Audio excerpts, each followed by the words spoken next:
नमस्कार. आजच्या व्हिडिओमध्ये आज आपण पाहूया कर्मचाऱ्यांना महत्त्वाचे अपडेट. राज्य कर्मचाऱ्यांच्या प्रमुख मागणीवर निर्णय. राज्यातील कर्मचाऱ्यांच्या अनेक मागण्या प्रलंबित आहेत. या मागण्यांसाठी राज्य कर्मचारी वेळोवेळी राज्य सरकारकडे निवेदन सादर करीत आहेत. प्रमुख मागण्या कोणकोणत्या आहेत ते पुढीलप्रमाणे पाहूयात.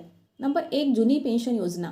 राज्य कर्मचाऱ्यांना केंद्र सरकारची UPS व राज्य सरकारने लागू केलेली सुधारित राष्ट्रीय पेन्शन योजना यापैकी एका पेन्शनची निवड करण्याचा पर्याय उपलब्ध करून देण्यात आलेला आहे. परंतु जुनी पेन्शनप्रमाणे लाभ सदर दोन्ही पेन्शन योजनांमध्ये मिळत नसल्याने जुनी पेन्शन योजनास पूर्ववत करण्याची मागणी केली जात आहे.